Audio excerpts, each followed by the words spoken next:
Et on va parler de live. Alors justement, tout à l'heure, on posait la question sur qui utilisait Twitter, etc. etc. Qui a déjà regardé un live, justement, ici? Ah ben quand même, ah ben oui quand même. Ah ben ça va, ça me rassure. Ça me rassure. Alors, juste pour vous expliquer en 2 mots pourquoi est-ce que je vous raconte ça, pourquoi est-ce que je vous en parle, pourquoi est-ce que on m'a demandé, Christophe m'a demandé de vous en parler, parce qu'en fait, il se trouve que dans mes activités professionnelles, il y a un peu plus d'un an et demi maintenant, j'ai monté une activité autour du live parce que j'avais la sensation, outre le fait que le sujet m'intéressait fortement et à titre personnel, parce que j'adore ça, quand sont apparues les plateformes de live, je me suis dit, tiens, il y a un truc à faire. Et donc j'ai monté une boîte qui s'appelle Wiscope, qui est une société de production qui est dédiée aux expériences 100% live et vidéo. Et puis à côté de ça, c'était très balbutiant tout ça. À côté de ça, on a monté une chaîne de télé qui s'appelle Wiscope TV, qu'on trouve sur Periscope notamment, et qui en fait est donc sur Twitter aussi, et qui nous permet, qui en fait réunit aujourd'hui, c'est un collectif d'une quinzaine d'animateurs qui en fait qu'on a déterminé, qu'on a identifié, qu'on a casté. Donc en gros, ce sont des gens. Il y a un casting permanent, vous pouvez vous inscrire s'il y en a qui ont envie ici de faire un live. Par exemple, on commence à avoir des lives locaux. Par exemple, on va avoir des animatrices qui vont arriver, qui vont nous faire des lives de Marseille, dans la région de Marseille. Alors s'il y en a qui ont envie de faire la même chose du côté de Strasbourg, de l'Alsace, allez-y, candidatez sur wiscope.tv. Et en fait, l'idée, donc on retient une personne sur 3, pour vous donner un peu l'idée il y a quand même un certain écrémage, parce qu'on veut des gens qui tiennent la route et qui sont capables de faire un live une fois par semaine sur la thématique qu'ils ont choisie. Bref, nous, ça nous permet d'identifier des talents, des personnes qui sont intéressantes et qu'on poussera peut-être demain un peu plus loin, peut-être avec des marques ou pas, on va y venir dans quelques instants.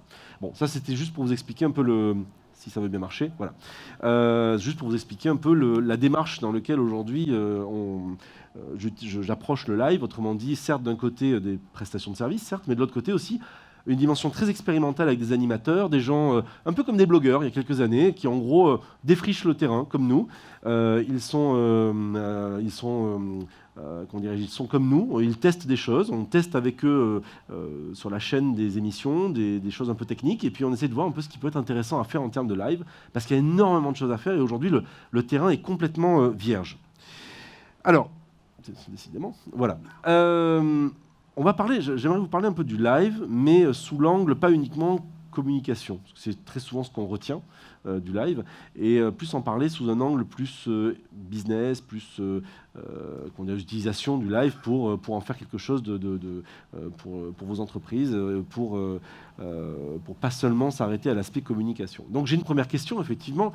Comme je vous demandais il y a quelques instants qui avait déjà vu un live, qui a un blog professionnel et qui l'utilise pour son business, pour sa boîte, son entreprise, sa réputation. Allez-y, levez la main. N'ayez pas peur, le blog n'est pas un gros mot. Ça continue à être à la mode, mais il y en a quand même de moins en moins qu'à une époque. Donc ça, c'est un premier point. Effectivement, le blog a longtemps été l'outil privilégié pour présenter sa société, pour expliquer un peu ce qu'on y fait, etc., etc. Ça continue à l'être, pas forcément des masses, mais ça continue quand même à l'être de manière assez privilégiée. Alors bien sûr, après, décidément, bien entendu, j'allais vous poser la même question pour Facebook et Twitter. Vous connaissez Facebook et Twitter, je ne ferai pas l'injure de vous demander. En revanche, qui utilise Facebook et Twitter vraiment pour essayer d'en faire quelque chose pour son business, en termes de relations clients, en termes de réputation, de notoriété, de commandes, de e-commerce, de ce que vous voulez. Qui est-ce qui utilise ces médias aujourd'hui pour en faire quelque chose de... voilà. Donc il y a déjà un peu plus de monde. Très bien. Il y a plus de monde là que là, en fait, qui lève la main. Ça, vu d'ici, c'est très particulier. Alors on va voir justement avec la question qui suit. Justement, je vous demandais qui utilisait Facebook Live et Periscope. Donc justement, qui, non pas a déjà vu un live, mais qui l'utilise. C'est très différent encore. Et j'en ai quand même quelques-uns. Ah d'accord, pas mal, intéressant. Alors ce que je vais vous proposer dans les minutes qui suivent, c'est qu'on va faire de cette conférence un vrai live. Autrement dit, un live, c'est quoi ? Un live, c'est le fait de saisir l'instant, un événement ou autre. Cette conférence aurait pu être mise en live, mais finalement, on ne l'a pas fait. Elle sera enregistrée. Vous retrouverez les vidéos plus tard en ligne. En revanche, un live, ça a une caractéristique. Il y a 2 types de live. Il y a le live, on va dire, qu'on filme, et puis vous le regardez. En gros, ça s'appelle de la télévision, pour faire simple. Et ça, c'est très souvent, malheureusement, l'exception que l'on a du live. C'est quelque chose qui existe depuis une dizaine d'années, en fait. Ça s'appelait du live streaming à l'époque. Et en fait, pour moi, ce n'est pas véritablement l'intérêt véritable du live. En revanche, il y a aussi le live qui est, on va dire, le live conversationnel, qui pour moi est le vrai intérêt, on va y venir dans quelques instants, de ce live qu'on voit apparaître sur les médias sociaux. Et le live conversationnel, c'est quoi? Comme son nom l'indique, c'est de discuter, c'est d'échanger. Et donc, si vous avez déjà fait ou si vous avez déjà vu à quoi ressemble un live, en gros, il y a quelqu'un qui parle ou des personnes, il y a quelque chose qui se passe. Et puis vous avez des bulles, vous avez des commentaires qui apparaissent sous l'écran. Et eh bien, si c'est bien fait, théoriquement, les personnes vont prendre les commentaires qui passent et vont interagir. Donc je vais vous proposer de faire un live de cette conférence. Et donc, plutôt que d'attendre la fin pour poser des questions, vous allez avoir tout loisir, désormais, là, maintenant, tout de suite, de me couper quand vous le voulez. Vous me levez la main et vous n'hésitez pas à me poser la question. Allons-y. Pourquoi Periscope et pas Facebook Live? À quel point de vue, pourquoi Periscope et pas Facebook Live? La diffusion de Wiscope. Ah, d'accord. Parce qu'en fait, initialement, c'est Periscope qui a ouvert le bal. Facebook Live n'était pas encore lancé. Donc, on a pris ce chemin-là. Et ensuite, on a les deux aujourd'hui. Mais ce qu'on constate, c'est qu'il y a des différences très fortes en termes de public sur les deux plateformes. On n'a pas les mêmes publics, tout comme on n'a pas le même public sur YouTube, on n'a pas le même public sur d'autres plateformes. Ça va dépendre, alors, très bonne question justement, merci de commencer par celle-là. Ça va dépendre déjà de ce que vous avez déjà comme fan, comme base de fan ou comme base de présence en ligne. C'est pour ça que je vous demandais si vous utilisiez Facebook ou Twitter ou autre pour votre business. En fonction des fans que vous allez avoir, vous allez peut-être plus utiliser du Facebook ou peut-être plus utiliser du Periscope ou peut-être utiliser les deux, mais vous n'allez pas faire la même chose sur chacun. Je vais vous donner un exemple concret. EDF. EDF a fait un concours de start-up et ils ont diffusé en parallèle la remise de prix, d'un côté sur Facebook et de l'autre sur Facebook, leur page de marque, et de l'autre sur Periscope. Et en fait, il y avait un aspect plus institutionnel sur Facebook, et alors que sur Periscope, il y avait une dimension beaucoup plus de proximité, puisque on allait interviewer les startups dès qu'elles sortaient de scène, dès qu'elles venaient de pitcher. Donc il y avait une dimension véritablement beaucoup plus conversationnelle, tandis que la page sur Facebook était beaucoup plus diffusion. Alors on répondait aux commentaires, mais il y avait une dimension qui était un peu plus distante, un peu plus institutionnelle, parce que la marque se vivait comme telle sur Facebook. Voilà, donc pour donner un exemple, pourquoi Wiscope? Parce qu'en fait, simplement, on s'est rendu compte qu'il y avait beaucoup plus de potentiel de talent sur Twitter /Periscope que sur Facebook. Voilà, tout simplement pourquoi on est parti là-dessus. Donc, comme je vous disais, le vrai live, pour moi, aujourd'hui, c'est le live conversationnel. Autrement dit, ce live qui va permettre de prendre à la volée, comme je viens de le faire à l'instant, prendre à la volée des questions, prendre à la volée des questions qui viennent dans le fil de la discussion. Donc je répète, allez-y, pour lever la main, couper, c'est pas un problème. Il y a un micro qui va apparaître. Et pour faire en sorte donc de pouvoir interagir et pouvoir dérouler une histoire tout en continuant à échanger et répondre sur le moment. Et c'est ça la richesse de l'histoire, c'est de faire en sorte que c'est comme si vous étiez dans une conversation, un papotage avec quelqu'un autour d'une table, mais simplement ce qu'on va vous montrer sur scène, enfin à l'image, ça va être autre chose. Ça peut être un DJ qui mixe, ça peut être un PDG qui est interviewé, ça peut être un événement, une remise de prix de start-up ou autre. D'ailleurs, justement, je vous ai mis des exemples. Je vous ai mis des exemples à l'image. Alors, on voit quoi? Donc typiquement, on a les choses qui fonctionnent bien, par exemple, ça va être, là vous voyez c'est le Parisien qui le fait, c'est tout ce qui est événementiel autour de la musique, ou autour des artistes en général. Le premier justement qui a initié le Facebook Live, c'est et bien sûr Jean-Louis Aubert. C'est Jean-Louis Aubert qui a inauguré Facebook Live en France. Il était chez lui avec sa guitare en train de jouer, de jouer pour les gens qui regardaient en unplugged. Et ce qui est très clair, c'est que ça crée une certaine intimité. Vous avez cette personne qui joue et d'un seul coup, il s'arrête, il vous dit, mais en fait, j'ai en face de moi un Bercy, quand je vois le nombre de gens qui sont connectés et qui m'écoutent, si ce n'est que je suis chez moi tranquillement, dans mon salon, en train de vous jouer de la guitare. Et c'est vrai qu'effectivement, pour des événements comme par exemple tout ce qui est musique ou ce genre de choses-là, il y a quelque chose qui est très fort dans l'usage du live, non pas sur la retransmission de l'événement lui-même, mais sur le fait d'aller pouvoir poser des questions, d'avoir de l'interview exclusive, de pouvoir avoir un moment partagé et privilégié avec un artiste. Ça, c'est quelque chose qui fonctionne plutôt bien. Vous avez des choses qui sont bien sûr assez événementielles, comme par exemple au Grand Rex, lorsqu'il y a eu 2 jours avant la sortie de Star Wars, le réveil de la Force, il y a eu le procès de Dark Vador qui a eu lieu au Grand Rex. Donc ça, c'est un événement. Et justement, il y a eu la volonté de retransmettre ce procès et d'aussi faire participer les gens qui étaient derrière l'écran, par les commentaires, à ce procès. Donc vous avez des commentaires qui remontent, des community managers qui attrapent des commentaires intéressants, qui viennent nourrir ensuite, là en l'occurrence, la plaidoirie. Donc ça peut être quelque chose qui peut être monté de ce type-là, un événement qui peut être monté, qui intègre les commentaires entre eux. Vous allez avoir des choses qui sont bien sûr très événementielles autour de l'info. D'ailleurs, l'info, c'est très souvent le support numéro 1 qui utilise le live. C'est typiquement Julian Assange en direct depuis Londres. Mais vous avez aussi, par exemple, vous connaissez peut-être, certainement même, Brut. Brut, c'est une des plateformes on va appeler ça chaîne d'info, on va appeler ça comme ça, qui a été lancée il y a 1 an sur Facebook. Donc Brut, je ne sais pas si vous connaissez, il y en a qui connaissent Brut? Oui, non, ouais, quelques-uns. Alors donc Brut, ça fait partie un peu de cette tendance j'appellerais ça de nouveaux canaux d'info, donc qui a été conçu, en l'occurrence Brut a été conçu par l'ancien producteur du Grand Journal, et Renaud Van Kim. Et en fait, l'idée, elle a été de reprendre des formats qui existent notamment aux États-Unis. Donc vous avez pas mal de formats qui existent comme ça aux États-Unis, et donc l'idée, ça a été de l'importer en France en faisant des formats courts, enregistrés. Donc si vous regardez sur Twitter, sur Facebook ou autre, vous avez des formats de 1 minute qui vous expliquent quelque chose en particulier, et vous n'êtes pas obligé d'avoir le son, puisque vous pouvez regarder, tout est écrit sur la vidéo. Mais en plus de ça, ils ont décidé de prendre le live à bras-le-corps, et ils ont engagé, c'est les seuls à l'avoir fait, alors il y a aussi Explicit, qui est une autre plateforme faite par des anciens de iTélé, mais eux ont engagé quelqu'un qui s'appelle Rémi Buzine, qui est une personne en fait qui a complètement émergé, apparu, avec l'usage du live. Rémi, c'est quelqu'un qui est un ancien community manager dans le nord de la France, et qui, lors de Nuits debout, est venu, a suivi, en gros, il a passé ses nuits à suivre Nuits debout sur la place de la République à Paris. C'était le seul. Mais quand je dis c'était le seul, c'est les chaînes d'information s'en foutaient complètement. Ils sont venus qu'au bout du 2e, 3e jour, quand ils se sont rendus compte qu'il y avait un truc qui apparemment était en train de se passer. Rémi, le premier jour, le premier soir, il y a des gens qui convergent place de la République, il y a plein de gens qui sont là, et lui débarque avec son petit téléphone, et il commence à filmer. Et il monte jusqu'à 80 000 spectateurs en même temps. C'est plus des fois que l'audience de LCI. Hein. Et donc, mais c'est pas une blague.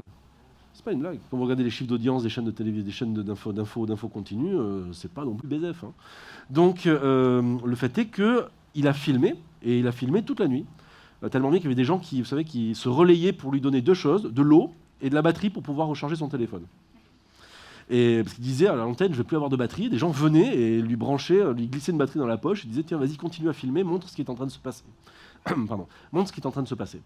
Donc, typiquement Brut, donc pour revenir sur la notion d'information, l'usage du live pour l'information, ils ont choisi Rémi Buzine, qui a la caractéristique, qui n'est pas un journaliste, mais qui est en train de le devenir, en plus c'était son rêve d'enfant, qui est la caractéristique extraordinaire d'avoir la capacité de capter ce qui se passe, et pour autant d'aller au contact des personnes qui sont présentes, et d'être capable de prendre le flux qui remonte dans les commentaires pour pouvoir nourrir ce qui est en train de se passer à l'écran, de pouvoir éventuellement poser des questions, de pouvoir aller plus loin dans l'interaction.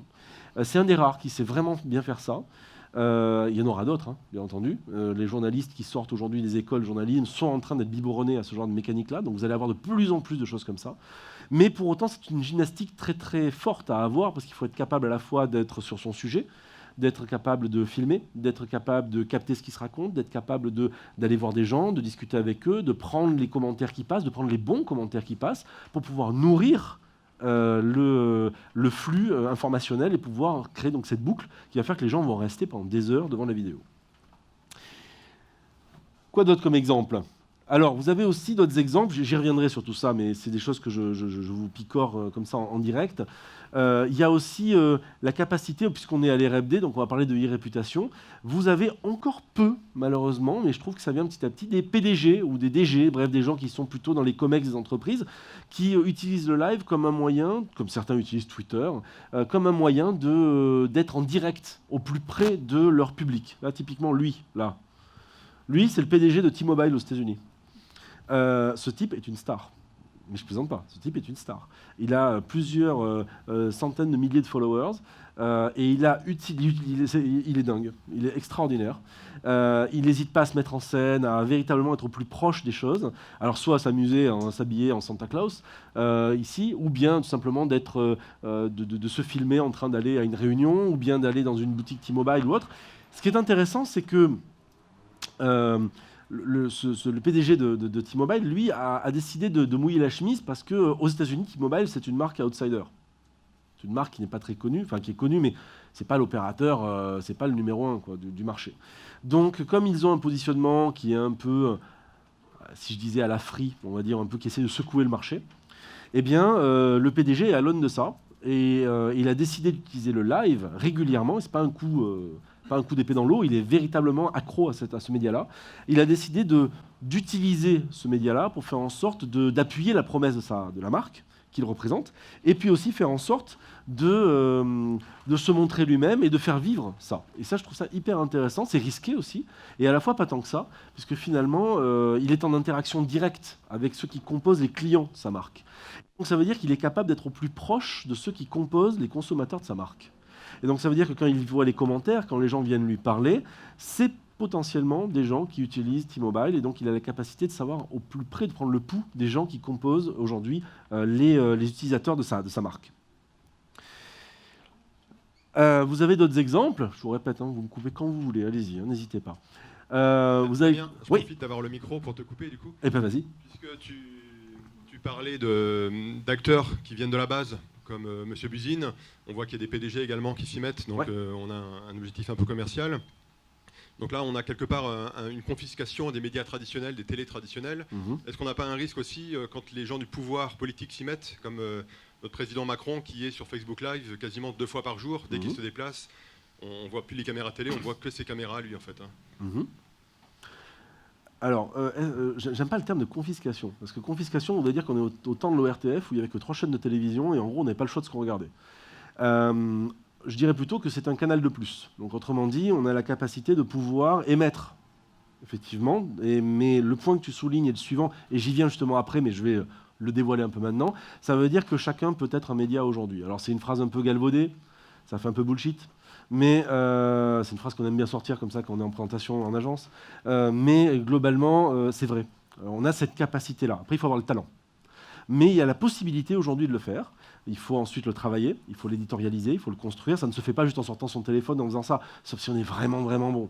Mais globalement, il y a la capacité, oui, effectivement, d'avoir des gens qui, traditionnellement, devaient s'appuyer sur d'autres médias pour pouvoir parler. On parle des politiques, mais on pourrait parler de marques, on pourrait parler de personnes individuelles, et qui, aujourd'hui, ont la capacité de prendre la main, tout comme elles le font déjà sur les médias sociaux, par Twitter, par exemple. Twitter, c'est quand même le règne des journalistes, des hommes politiques, dont la fameuse petite phrase qu'on attendait aux 20h le soir, elle n'est plus aux 20h. La petite phrase, elle est tweetée. Il y a un président américain qui fait ça bien. Enfin, bien. Quand je dis qu'il le fait bien, c'est qu'il a la...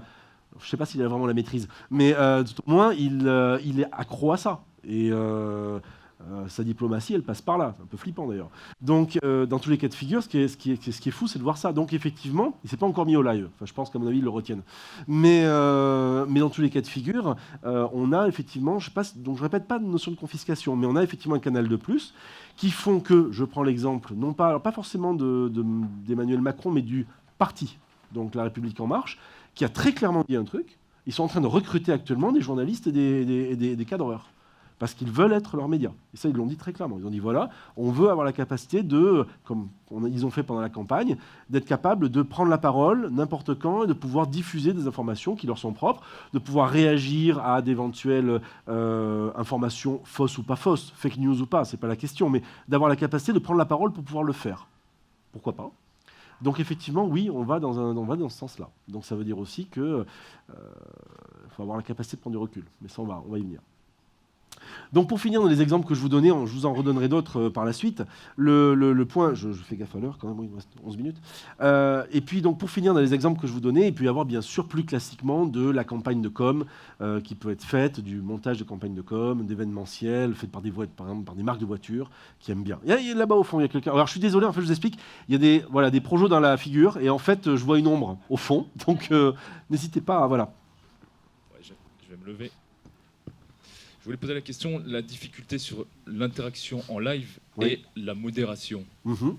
Excellent. Comment point. vous envisagez et réglez ce souci-là? Est-ce que vous avez nécessité d'être au moins 2 à regarder les commentaires qui défilent sur le live? Excellent point. Concernant la modération, je vais prendre cet angle-là en particulier. C'est vrai qu'aujourd'hui, la plupart des marques ou des gens qui interrogent, qui interagissent plutôt et qui s'interrogent sur le live, ont une crainte, très clairement, qui est la question de la modération des commentaires. Parce que c'est sans filet. Mais je vais vous dire, c'est un peu comme les réseaux sociaux en général, c'est sans filet. Autrement dit, quand vous avez un commentaire qui sort, bien sûr, vous pouvez le modérer, vous pouvez discuter, etc. Mais un tweet, vous ne pouvez pas l'effacer. Donc, par conséquent, on est un peu sur la même chose. La seule différence, c'est qu'on est en direct. Donc, par conséquent, la personne qui va être de l'autre côté de l'écran peut être troublée, elle peut être bousculée par ça. Globalement, les commentaires, très clairement, de toutes les manières, il faut être très clair, il faut un gestionnaire des commentaires. Moi, j'appelle ça un Community Live Manager. C'est pas un CM classique, pour moi. Vraiment. Pour l'avoir vécu, pour avoir formé des gens là-dessus. Un CM classique a des manières de faire. Un Community Live Manager, c'est un CM, mais qui, en plus de ça, est câblé de telle sorte à avoir la capacité d'avoir une agilité supplémentaire. Et c'est véritablement pas forcément évident, et tout le monde ne sait pas forcément bien le faire, et d'autres ont le talent de savoir le faire. Donc il y a un vrai truc autour de ça. Le deuxième élément, c'est qu'effectivement, les plateformes, quelles qu'elles soient de live aujourd'hui, ne permettent pas de modérer. Quand je dis ne permettent pas de modérer, c'est que vous pouvez bannir quelqu'un, vous pouvez lui répondre, vous pouvez le déclarer si c'est quelque chose d'abusif, mais vous ne pouvez pas, en amont, vous n'avez pas un décalage. Vous savez, comme en télévision, quand on vous fait 30 secondes à 1 minute de décalage pour éviter que s'il y a un truc qui se passe en plateau, on peut couper le flux. Là, c'est pas possible. Et à mon avis, aujourd'hui, Periscope, Twitter, Facebook Live, etc., ne sont pas dans cette philosophie-là. Alors, on aime ou on n'aime pas, mais en tout cas, pour aujourd'hui, ils ne sont pas dans cette philosophie-là, ce qui pose une question, une vraie question. Dans tous les cas de figure, comment faire? Eh ben, moi, j'ai pas une théorie, mais j'ai de l'expérience sur le sujet. Je vais vous raconter une histoire avec, à nouveau, EDF. Il se trouve que EDF, on a fait un truc avec eux, pour une journée qui s'appelle les Electric Days, qui est en gros leur grande journée B2B, où en gros, pendant 2 jours, à la grande halle de la Villette, ils présentent tout ce qu'ils savent faire en termes d'innovation avec leurs partenaires. Et ils ont voulu faire un live pour justement avoir un peu une partie B2C sur cet événement orienté B2B qui n'était pas ouvert au grand public. Et ils avaient une peur. Alors, et sincèrement, je leur rends hommage parce qu'ils ont... je pourrais aussi parler de la Poste tout à l'heure, parce que je leur rends hommage aussi, parce qu'ils ont pris le risque de le faire. Et la personne de EDF avait qu'une seule peur, mais vraiment, qu'une seule peur, c'est que Greenpeace débarque dans les commentaires et foute le bordel dans les commentaires de l'événement. Donc, mais ils ont osé le faire. Et donc, qu'est-ce qu'on a fait avec eux? On a blindé le truc. C'est-à-dire, quand je dis qu'on a blindé, c'est qu'on avait 2 Community Live Managers.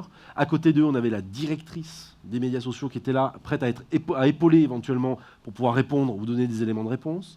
On avait aussi... comment dirais-je, on avait fait en sorte que les communautés de EDF soient mobilisées pour faire en sorte qu'il y ait aussi des commentaires positifs. Quand je dis des commentaires positifs, c'est un peu comme la réputation sur Google. Hein, il peut y avoir du bon et du mauvais, mais si avec du bon, on arrive à faire descendre le mauvais, c'est pas mal. Et c'est un peu la même chose. Autrement dit, dans les commentaires, ça peut être bien d'avoir des personnes qui sont positives, qui sont là. Pourquoi pas des salariés de l'entreprise? Ça peut être une manière de les mobiliser pour faire en sorte de dire « soyez là pour nous soutenir ». Pas pour éluder d'éventuelles choses négatives, mais pour faire en sorte qu'on ne voit pas que le négatif, parce qu'il n'y a personne qui parle. C'est comme si là, dans la salle, il y avait quelqu'un qui se levait, qui hurlait, si effectivement, on n'entendrait que lui, parce qu'on est dans le silence. Si on est dans un concert, on n'entendra pas forcément une personne qui va hurler, on entendra plus une clameur globale. Et si elle est positive, on n'entendra pas une personne qui dira « il est nul ce concert ». C'est un peu pareil. Donc, pour faire en sorte que ça se passe bien, il faut avoir toutes ces petites mécaniques-là qui vont faire qu'on n'élude pas, on ne passe pas à côté, mais on fait en sorte qu'au global, on ait un ressenti plutôt positif. Et vous savez quoi, au final, ils ne sont même pas venus, Greenpeace. On est super déçus. On était au taquet. Hein. Mais ils sont venus, ils ont vu le live, ils sont repartis. Donc, parce qu'ils n'ont pas, et globalement, ils n'ont pas pourri du tout les 2 jours d'événement, parce qu'ils se sont certainement dit qu'il y avait d'autres choses à faire. Et en plus de ça, les gens dans les commentaires nous disaient on apprend des trucs, c'est intéressant. Et on avait mis un journaliste comme animateur, Sébastien Coignon de BFM, où on lui avait dit n'hésite pas à poser des vraies questions. On n'est pas là pour passer de la pommade. Hein. N'hésite pas à poser des vraies questions sur le nucléaire, vas-y. Et il l'a fait. Et conclusion, par cette sincérité qu'on a eue dans l'approche, finalement on n'a pas eu de débordement. Donc comment ça marche? Quels sont les grands principes? Comment s'y prendre? Si je reprends la mécanique un peu des médias sociaux, en général, en 95, on consommait les contenus. Dans les années 2000, on s'est mis à les partager avec l'apparition des médias sociaux il y a une dizaine d'années. Et puis depuis 2 ans, on a la possibilité de participer au contenu en direct. Le problème, enfin pas le problème, ce que je trouve moi aujourd'hui assez... on va dire en progrès, c'est qu'en 2017, aujourd'hui, j'ai l'impression d'être en 2007, des fois, par un certain moment, sur notamment quand on parle du live par rapport aux marques. Autrement dit, aujourd'hui, alors que les marques ont appris, Patrice Hiller en parlait tout à l'heure, elles ont appris à comprendre les médias sociaux, comment on y parle, comment on fait en sorte de ne pas avoir peur d'un potentiel bad buzz, comment on fait pour y aller, pour échanger, pour dialoguer, pour créer une vraie relation de proximité avec les gens. Aujourd'hui encore, quand on parle de live, moi je retrouve exactement le même commentaire, les mêmes dialogues, les mêmes discours que j'avais il y a 10 ans, quand j'allais voir des marques en leur disant « il faudrait faire une page Facebook, il faudrait faire un compte Twitter ». Autrement dit, elles ont peur de s'exposer. Elles ont peur de ne pas savoir gérer les commentaires, donc je reviens à ce que vous disiez il y a quelques instants, et elles ont peur de elles ont une difficulté à trouver des choses intéressantes à dire. Pour autant, c'est le sens de l'histoire, et donc il me reste 5 minutes, mais vous pouvez continuer à poser des questions, donc allez-y. Ce que je vais vous dire simplement, c'est que les marques deviennent des médias, oui, ça je suis d'accord. 2, les médias, le live n'est pas un enfant de la télé, c'est un enfant des médias sociaux. Autrement dit, le live, il ne faut pas l'envisager comme une diffusion télé, qu'on regarderait de manière froide. Il faut l'envisager comme un contenu de média social. C'est-à-dire quelque chose qui est fait pour être partagé, pour être commenté, pour être liké, etc. Oui. Tu peux donner un exemple de... Je t'en prie. Alors c'est mieux avec un micro, par contre. Ça peut arriver.